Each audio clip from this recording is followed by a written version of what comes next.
Andrew Sluder is not saved. He's a damnable heretic. Andrew Sluder began to teach some very heretical things. You expose yourself as a heretic, a lying heretic.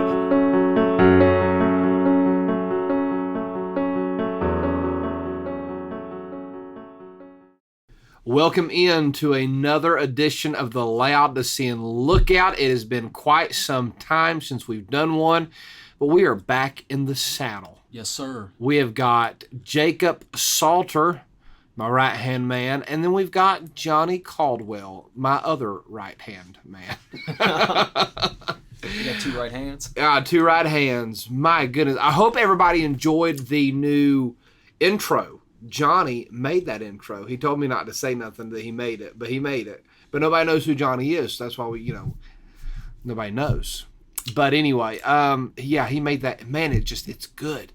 It's so funny. I mean, I'll take the credit if I have to. All right, Jacob made it. Jacob actually made it. Johnny didn't make it. But it's just so good. It was my idea. It really encompasses this podcast. Like, Andrew Sluder's a heretic. He said some very, it's so good. I like it. Great job. Hopefully people will see the humor in that. Although some people will be like, I can't believe that he's like gloating in his heresies. Like, Such a bad spirit. Such a bad spirit. But anyway, man, it's been too long since we've done one of these. Way too long. So what do we got to talk about? Well, calm down, Jake. I'm ready to get into this. Let's get this over with. Yeah, I know you are, because we got some stuff we're talking about. Oh, man. How was y'all's Christmas, though? It was good. We haven't done one since Thanksgiving. How was Thanksgiving? We spent Thanksgiving together, right? We've not done one since Thanksgiving. Jeez. I don't think so. I'm almost positive we haven't done one of these since Thanksgiving. Were you here? You were here Thanksgiving, weren't you? Did you spend Thanksgiving with us? I don't think so. No? Man, I thought you did. We had a great Thanksgiving. I didn't go anywhere. Like, nowhere. I stayed here, and everybody came to us. I didn't have to go to nobody's house or nothing. We set it upstairs in the sanctuary, and we had a huge spread. Yep. That was a lot of food. Not all the kids there. I was the one that spilled and make a mess. And yeah, Jake's the one that spilled a plate of the food. Church carpet. Everything. Jeez. Nobody else. None of the kids or nothing. But anyway, Christmas, though. You did not spend Christmas with us either. Day after Christmas. Yeah, day after. Saturday. Yesterday. Man, we got snowed in. So this is the story. Twice. We got snowed in twice. So Jake was with us, and we went up to my parents' house, and it snowed. So we were there playing. My mom's new thing is we play bingo now. Like, every family get together, she goes out and buys all this candy and all these prizes and stuff, and we just played bingo. And so we were playing bingo, and I started hearing it sleet. It was raining, and I started hearing some sleet mixing. I'm like, oh dang. We better, keep an eye on that. Maybe 15 minutes later, I went outside, and it's a solid sheet of ice over everything. Yep. No way in the world we were leaving. And then it just starts pouring the snow. We wake up the next morning, it's 6 inches. No way we're getting out. We finally, around noon, slide out of their driveway. Because you've been there. It's like this on a huge hill. We'd ride the ditch line all the way down. Literally ride the ditch line, tearing up my parents' drainage ditch line there, all the rocks. Finally get out of that. And then we go up to my in-laws, and we're there, and the roads are pretty clear. Well, then, 20 minutes after we're there, it starts snowing again. Not called for, nothing. Just starts snowing again. And, we got snowed in up there. It starts pouring the snow. So we finally made it home. Well, we couldn't get out of their driveway, because my parents' driveway, it's like this leaving, and then but my in-laws, if you want to get out, it's like that leaving. Or going, whatever, however it is. So, one's downhill, one's uphill. It's miserable. Yeah. So anyway, we got snowed in twice, and it was okay. It was all right. Yeah, it wasn't bad. It wasn't bad, but it definitely made it more exciting, just the Christmas thing. And all that, but. Well, having a white Christmas definitely put me in the holiday spirit much more than I am typically. Yeah. I'm sorry, but when it's 75 and sunny, I'm just not feeling like celebrating Christmas. Want to go to Miami or something. But anyway, hope you enjoyed the new intro. We're back. We had a good Christmas. Hey, really quick though, we are going to, while we discuss some things, I got this. This is a Fruity Pebbles snowman. Cereal and candy mix.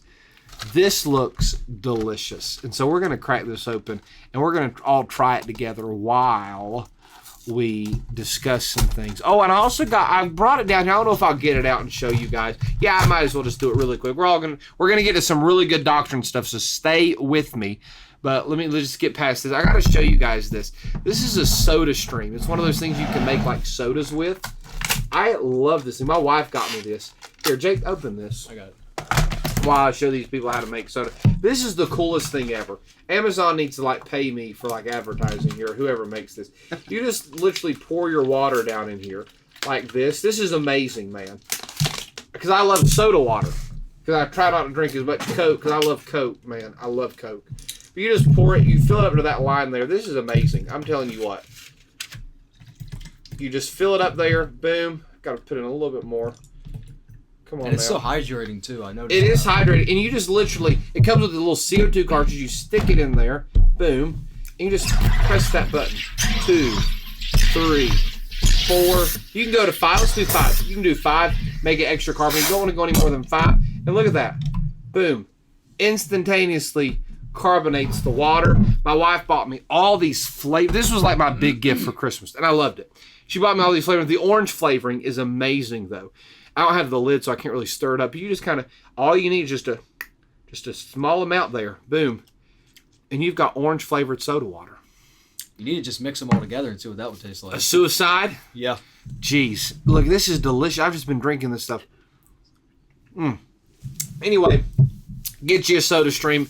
It's a lot healthier for you than soda. All right, here's this thing, man. Look at this. Look at that there. Well, we're going to try this right now. Boom. You want some of this? Huh? Here. I feel like I should get me some of that. I want that. Here. Get you some of that. Get you some of that. We're going to try it at the same time. Sorry, we got to get all this out of the way, man. I have been wanting to try. Oh, it smells amazing. Holy cow, that does smell good. Johnny, smell that. Dude. Holy cow. It's like a cigar. Oh, very nice. Very nice. All right, here we go. Dude. Yeah. That's actually way better than I thought it was going to be. Bro. Honestly. That is 1,000 times better than I thought it was going to be. It's like so like creamy. Holy cow. Thing is it's not like overpowering chocolate. It tastes like Fruity Pebbles. Goodness. Holy cow.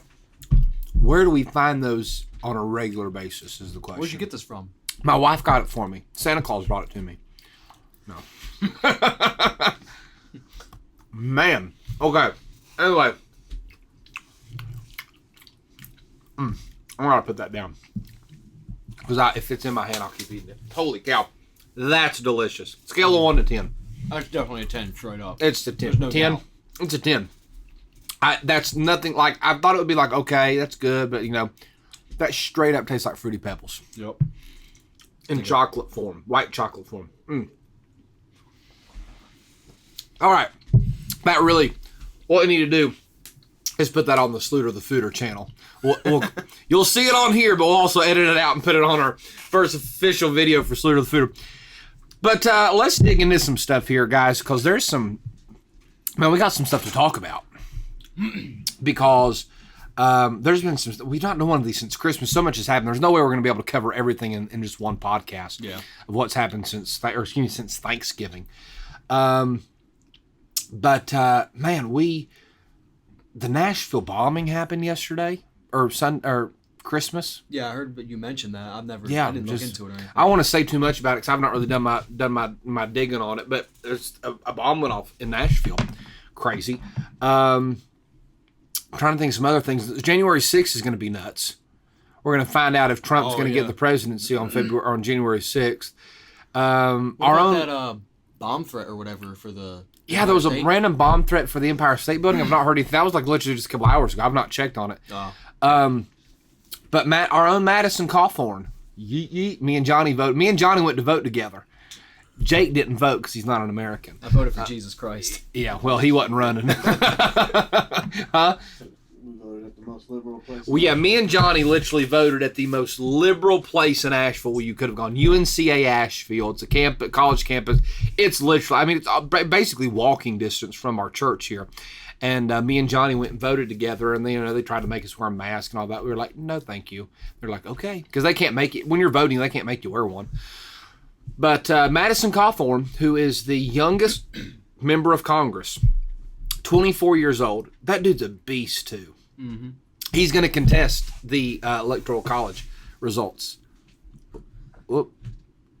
Oh, man, I thought we just lost all that. The screen went black, and I thought, I was like, ah. And then I mashed. I thought I'd gone something. But anyway, but yeah, he's a beast. I love that guy.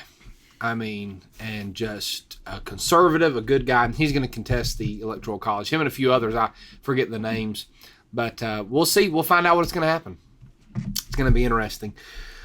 Oh, man. Well, listen, I want to talk about this, a controversy that happened a couple of weeks ago. I don't want to get into too much detail about it. Yeah, everybody loves the controversy. The controversy was over me kicking a guy out of service. Oh, yeah. And I won't go into names or details or anything like that, but I've been asked about it a few times. I just got asked about it again yesterday, so I just figured I'd address it. And the video came out of me doing it. And the thing about some of these internet trolls is they never want to put like full context. Yeah. Especially if it doesn't fit their narrative. Mm-hmm. So what was going on is I was preaching, like not even anything controversial. I was preaching my message, the death of the cross. And I was talking about where the Bible says that in Psalms 22, where they gaped upon me with their mouth. Right. And I was talking about how at the trial of Jesus, they like were biting on him. They were like gnashing on him and biting on him. And that's exactly what they did to Stephen in Acts 7. Yep. Like that's all I was talking about. Like it wasn't even anything controversial, like at all. Like that's what I was talking about. And the dude, there's this dude in the back, a local pastor, the guy just loses it. Like for whatever reason, that just triggered him. And he was like throwing his hands up and rolling his eyes and going like this and like talking to his wife and saying, that's not true. And, and all that kind of stuff. That's not in my Bible. And so I give this guy like a death glare. Like, hey, buddy, shut up. Like, because the video that they show on that Twitter account, I'm already out of the pulpit, like walking towards him, like just being like, giving him that look, like, shut up. Yeah. Like I'm looking right at him. And then I say, that's in the King James Bible, whatever, I just, finished my point. And he goes, that is not true. And at that point he said it at a loudness that like multiple people heard it. Yeah. Other people Just are already, causing a scene. yeah, other people are already hearing him like around him. But that was the point where like my wife heard it and she was like on the second to front pew and all this. And so that, and then boom, the clip goes into me just telling the guy to leave. Because at that point, there's nothing you can do. Yeah. Like, there's no like, hey man, let's talk about, like, I'm not going to quit in the middle of my message. I had just started it too. Like, I wasn't that far into it. So I'm not going to like, not, oh, okay, well, what do you think, man? Yeah. And who interrupts a church service like he that? should have at least just waited and then came up. Waited till after the service. The guy could have screamed his lungs out at me. I wouldn't have cared. But like in the middle of a service, you like disrupting a service and trying to argue with the preacher, like in the middle of him preaching. That's not kosher at all. Like, no, you don't do that. I don't care if you're sitting there listening to the biggest heretic on planet Earth. You just leave. Okay, so. Or you wait till after the service and then confront the guy. But you don't get up and disrupt a service right in the middle of the preacher preaching.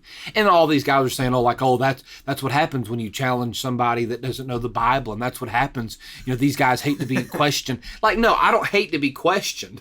I don't like being interrupted while I'm preaching. Yeah. And it wasn't even, like, the crazy thing is, I wasn't even talking about anything crazy or controversial. I literally just said, they gaped upon me with their mouth. And I said, that's literally what it says, and that's what they did to Stephen, Acts 7. That's what it says about Stephen. I was just like, yeah, they bit the Lord at his trial. Mm-hmm. Like they were like biting, they gaped upon him with their mouths. And this dude, that set him off for whatever reason.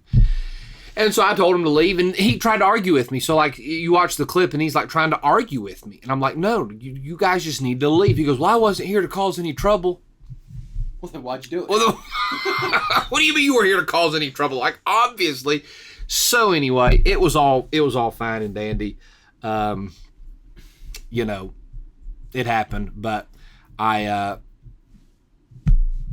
that's what happened. It just turned into a big meme. It turned into a bit, yeah.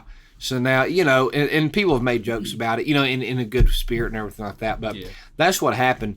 I mean, somebody said, you know, how you should have handled it differently. Like, how do you handle it differently? I looked over at the pastor afterwards, and you know, I said, you know, right in the middle, you know, the guy left, and I looked over at the pastor, and I'm like, hey, do you want the service, or do you want me to keep preaching? You know, like what do you want me to do here? If you want, he goes, no, keep preaching. So I kept on preaching.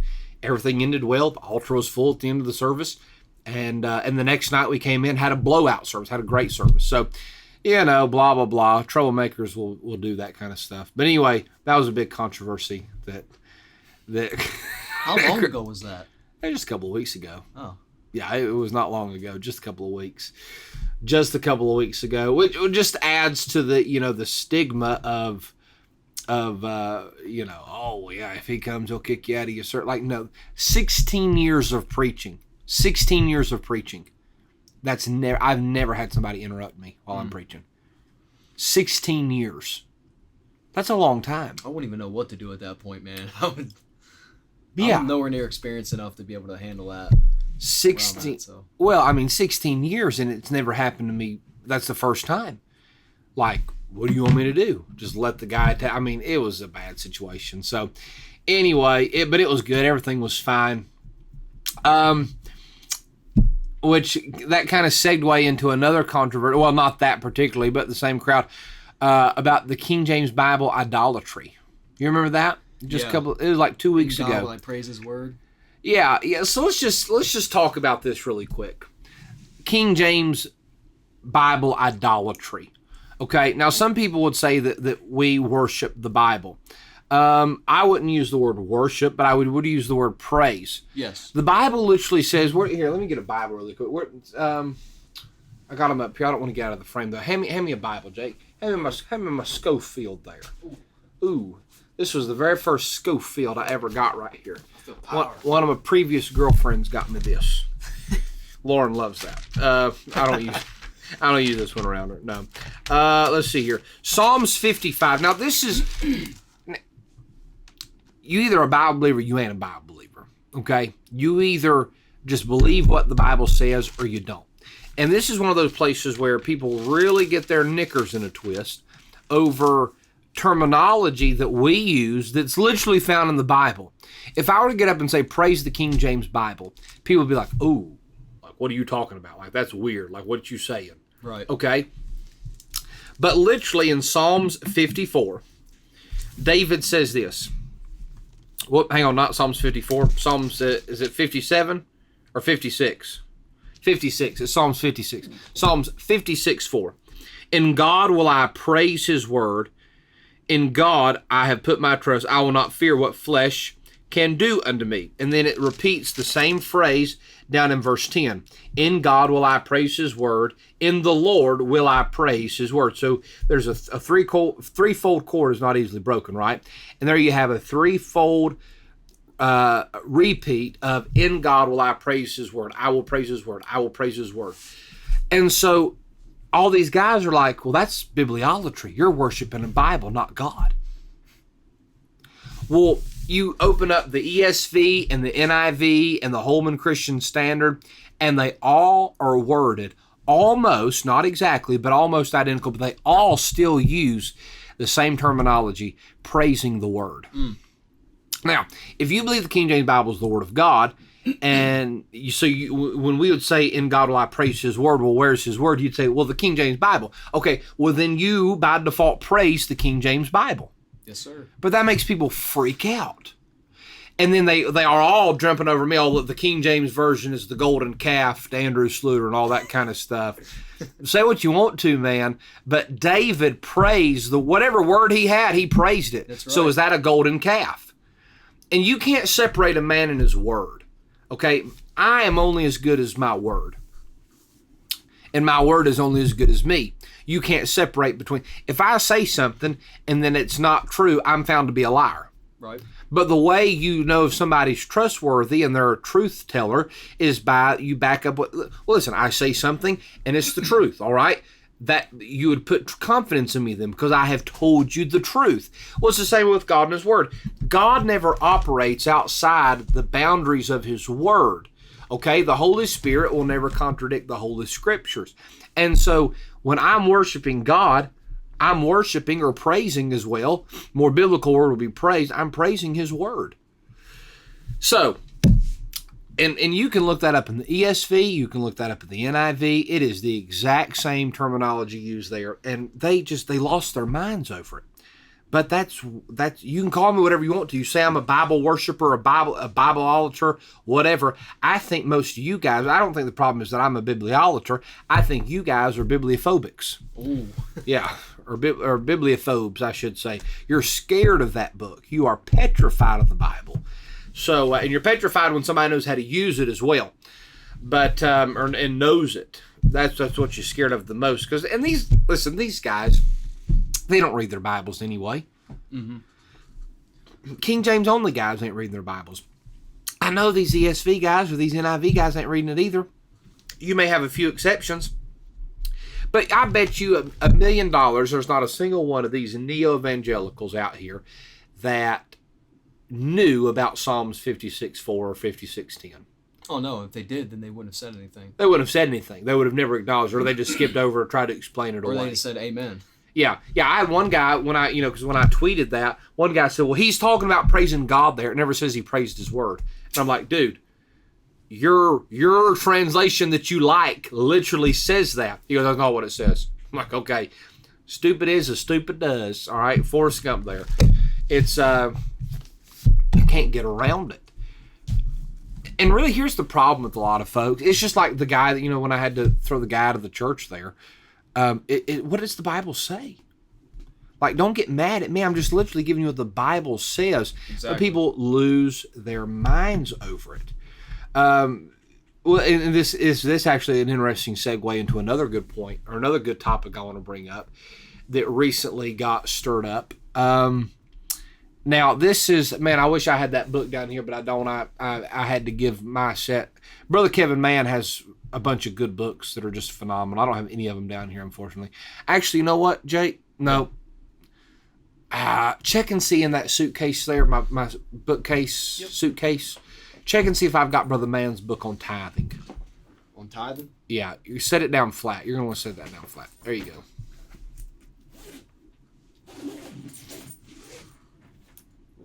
Oh, yeah. There you go. There you go. Is it in there? It'll say like tithe on the front of it. There it is, right there. New Testament tithe. Where? Right there. New Testament giving. Oh. You said There we New go. Testament tithe. I did. Yeah, I'm sorry. New Testament giving. This is a phenomenal book by Brother Kevin Mann. This is about tithing, or really about why it's not part of New Testament giving. I had a guy, fundamentalist guy, anti-dispensational pretty much, who was losing his mind about tithing. I can't remember what exactly he said or what exactly the post was about, but all these fundamentalists and even a lot of your non-fundamentalists, or even some of your dispensationalist guys, they'll talk about tithing like it's something that a Christian ought to do. The New Testament dispensation of grace Christian. And the thing is, if you try to take tithing, and I've heard them preach, man, about tithing in the Old Testament, they'll try to take all those Old Testament passages and make them apply to the New Testament church, and you cannot make those verses apply. Jake, look up really quick on your tablet there. You can set that down. Look up on your tablet there about the strong drink. I think it's like Deuteronomy 14 or Deuteronomy 17. Yeah, you're talking about when you can go out once a week. Yeah, you can type in tithe. But I'm going to read you Malachi chapter 3 here. This is a big one they go to. They love going to Malachi 3. What am I doing? Malachi's this way. Malachi chapter 3 and verses number 8, 9, and 10 is where they love. And this is what it says. It says, will a man rob God? Yet ye have robbed me. But ye say, wherein have we robbed thee? In tithes and offerings. Ye are cursed with a curse, for ye have robbed me, even this whole nation. Bring ye all the tithes into the storehouse, that there may be meat in mine house, and prove me now herewith, saith the Lord of hosts, if I will not open you the windows of heaven, and pour you out a blessing, that there shall be not room enough to receive it. And all these guys will preach, well, you ought to tithe, you ought to tithe. Well, so of course, the next question is, well, wait a second, Mr. Fundamentalist. If I don't tithe, am I under a curse? Now, some of them will say no. They'll luckily say no. And then you say, okay, well, next verse says, you're cursed with a curse, for you've robbed me. Well, yeah, I don't think God cursed you. Okay, well, then quit using this passage to support tithing then. Like, if you ain't going to don't take one part of it, not take the other part of it. But then there are some guys that are dumb enough to say, I knew a guy lives out in Nebraska. He was on Twitter saying, yeah, man, if you don't tithe, God will put you under a curse. Well, now that's like borderline heresy. Yeah. Because Galatians 3:13 says that Christ hath redeemed us from the curse of the law, having been made a curse for us, as it is written, curses everyone that hangeth upon a tree. So you can't have your cake and eat it too. Either you believe that this is not talking about a curse and it has no application in the New Testament church, or you believe that it's talking about a curse, but then you have to violate New Testament doctrine. It doesn't work. This passage does not work. Talking about tithing, about, well, you're blessed if you tithe and you're cursed if you don't, or well, you're not a curse, but God's going to punish your, if you don't. You're under the law or you're not. Exactly. Either under the law or you're not. Well, if you don't tithe, God will take it out of you. He'll give you a flat tire, or he'll, burn your house down or whatever. But did you find that passage? No, but I got a list of it. Oh, okay. Type in tithe. Yeah, type in tithe. Yeah, there it is. Deuteronomy 14. All right. But I want you to look at this, though. This is really interesting. A lot of people don't like to talk about, this is over the Deuteronomy 14, probably over there where the pages still stick together for some of you, if I'm just going to be real honest. But Deuteronomy 14 really just, does a death blow to these guys that want to preach tithing for the New Testament church age. Deuteronomy chapter 14, and you look there at verse number 22. Now, it says in verse 22, thou shalt truly tithe all the increase of thy seed that the field bringeth forth year by year. And thou shalt eat before the Lord thy God in the place which he shall choose to place his name there. That's talking about Jerusalem. I literally had an idiot on Facebook. Now, the Bible literally says in 2 Chronicles that the place where he chose to put his name is Jerusalem. Over and over and over, Jerusalem is literally called the place where I have chosen to put my name there. Like, you can just type it in. Yeah. And it comes up Jerusalem in multiple places. I had an idiot say, well, that verse isn't talking about Jerusalem. You could take it you just take it to where he told you to. It's the spiritual Jerusalem. It's the spiritual Jerusalem. Take it out back. That's Jerusalem back there. Yeah. All right, so the place where he chose to put his name there, that's Jerusalem. The tithe of thy corn, of thy wine, of thine oil, and the firstling of thy herds and of thy flocks, that thou mayest learn to fear the Lord thy God always. This is not a monetary thing. Tithing is not monetary.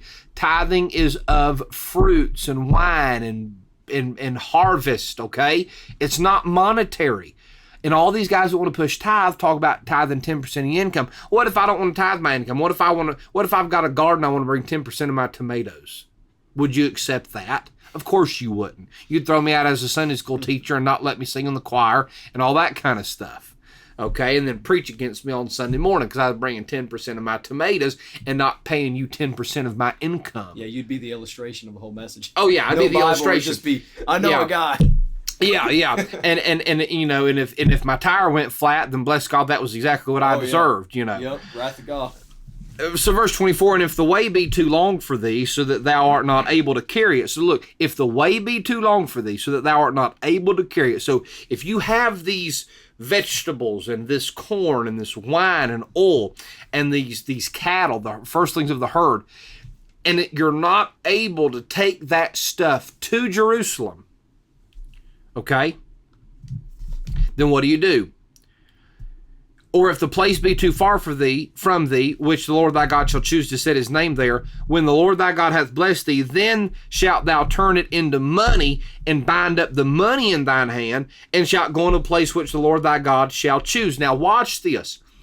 Notice back in verse 23. Notice verse 23. Let's pause for a second and look at it. It clearly says, and thou shalt eat before the Lord thy God in the place which he shall choose to place his name there, the tithe of thy corn and of thy wine and of thine oil. Notice, you take your tithe to Jerusalem and you eat it there. You eat of your tithe. You see that? Mm-hmm. And if you're not able to take all of it, you don't give it just to the priest just for them to enjoy. You know, it's not like you get that 10% and then you give it away. No. You take that tithe and you eat it. That's clearly what the verse says. And if you're not able to carry that tithe, then you sell that stuff, take the money, bind it up, go to Jerusalem. You turn it into money is what verse 25 says. And look at verse 26. And thou shalt bestow that money for whatsoever thy soul lusteth after, for oxen, or for sheep, or for wine, or for strong drink, or for whatsoever thy soul desireth. That is one time in the Bible. There's a few other exceptions, but that is one of the exceptions of drinking strong drink as a beverage. And you can argue with that all you want to. I'm not saying that I think it's okay for you to go down and get a bottle of wine or a case of beer or a thing of vodka at all. Don't twist my words there. But I am saying I'm a Bible believer, and I believe exactly what the Bible says when it says it, as it says it. And right here is one of the very few, one of 3 or 4 exceptions we find in the Bible to drinking alcohol. Okay? You could do it once a year, whatever your soul lusteth after. Notice here, and it says, and thou shalt eat there before the Lord thy God, and thou shalt rejoice, thou and all thine household. And the Levite that is within thy gates, verse 27, thou shalt not forsake him, for he hath no part nor inheritance with thee. At the end of 3 years thou shalt bring forth all the tithe of thine increase the same year, and shalt lay it up within thy gates. All right, you only did it once every 3 years. Now, note in verse 29, the Levite, because he hath no part nor inheritance, and the stranger and all that, you can read, you take care of the Levite out of your tithe. You don't give the Levite your tithe, you take care of the Levite out of your tithe. And you eat the tithe, and if you can't take it, you sell your tithe, take it to Jerusalem, and you buy whatever you want to there. That really hair lips. Yeah. A lot of people. But what are you going to do? Argue with the Bible? Take it up with God if you don't like it. I didn't write it. He did. That's a hard truth for these guys. Oh yeah, and good luck getting to Jerusalem to be able to do all that too. Yeah. Nowadays. Yeah. Yeah, good luck getting to Jerusalem, man. But what's ridiculous here, put that back for me. What's ridiculous is you show those passages to people, and they will break their neck and just deny it, trying to get around it and deny it. I mean, literally, I'm honest to God, they'll look at it and just deny it. No, that's not true. What you're saying is not true. The Bible doesn't say that. Bible doesn't say that. Okay, well, what does the verse say? I don't know what it says. I don't know what these verses are saying, but they're not saying what you're saying. Will they not do that? They will. They'll be like, "Oh, well, I know it says that, but it teaches this." And yeah. Place, well, I know what it seems to say, but I know that you're wrong. That's not what it's saying. Okay, buddy. This is why we're in the mess we're in, man. Mm-hmm. Ridiculous. So there's your little Bible study on the tithe, man. You need to get this book for real, though. Get that book. It'll rock your world. It'll challenge you. Read some stuff that's not in your sphere of influence every now and then, folks. That's the problem with preachers nowadays. They want to stay in their little bubble of cognitive. What is it? Cognitive dissonance. Don't look at me. Is that right, Johnny? I think that's the proper way to pronounce it. Like they live in an echo chamber. They only want to hear what they want to hear. They never want to have anything challenged. So and listen, I think tithing is good. Like I think 10% is a great place to start or a great place to end, whatever. Like if you just want to give 10%, great. If you want to give more than 10%, great.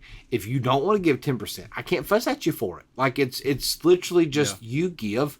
Listen, there have been times where we have given less than 10%.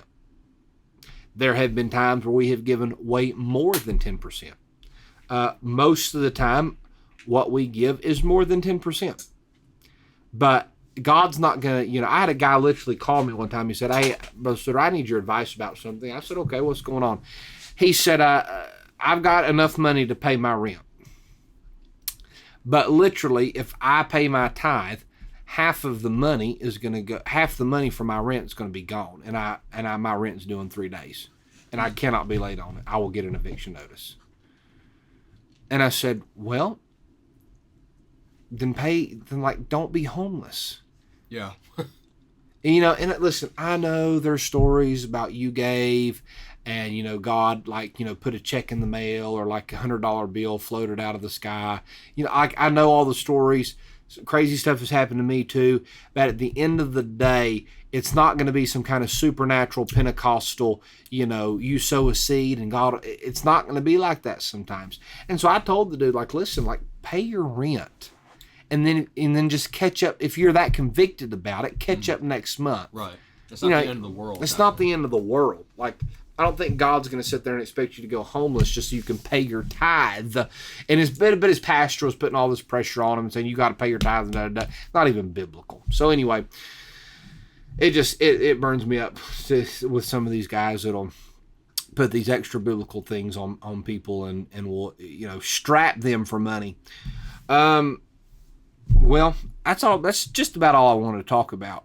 It ain't everything, but it ain't everything. But so it's much about. that happened. I got new glasses, but Johnny, you like my glasses? I got new glasses since last time I saw you guys. Huge thanks to Mrs. Smale, Brady Smale's wife. She hooked me up with these glasses. They're nice. They're Polo Ralph Lauren, and man, they're just nice. I love them. They're a little bit more rounded. Everybody says they fit my face better. I do agree with that. They do fit your face way better than those other ones did. I mean, the other ones look like thinking, I don't know, trash can lids on the end of my face. I don't know. Maybe. But anyway, I hope everybody had a good Christmas. I'm looking forward to the new year. You gonna come to our house New Year's? Why not? We're having a party here. I say a party. You say party and Johnny's here. Yeah. That's all you had to say. Yeah. When I say party, I mean we're gonna have some epic finger foods. Yeah. They were shooting off fireworks. But I hope 2021 is a much better year than 2020. I don't think it's gonna be, but I hope it is. I'm a hopeful a pessimist. How about that? I'm a hopeful pessimist. I hope things are gonna be better, but I don't think they will be. I think it's gonna get crazy. But anyway, you guys got anything else you want to talk about? Well, comment on that. I don't think it's going to get any better because evildoers are wax worse and worse. So. It will. Evildoers will wax worse and worse. I'm going to eat some more of this God might give more grace to us, but as far as the world goes, I don't think it's going to get any better for sure. Yeah, I don't think it is. This is so good. Oh, no. Johnny. What have you done? Come here and look. Something happened.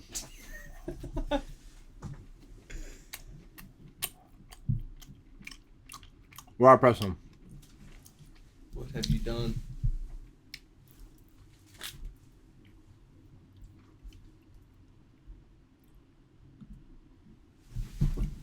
Are we still rolling?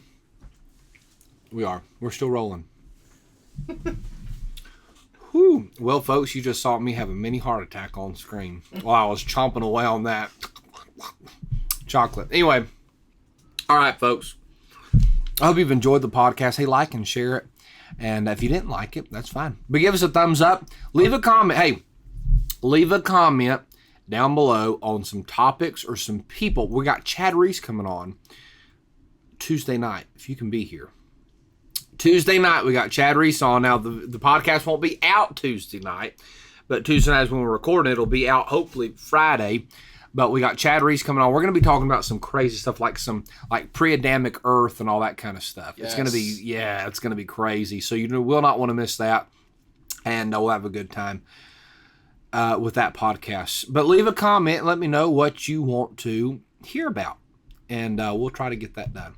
All right. Lord bless you is our prayer. Until next time, be on the lookout because we are in Laodicea and we need to be looking out. God bless you.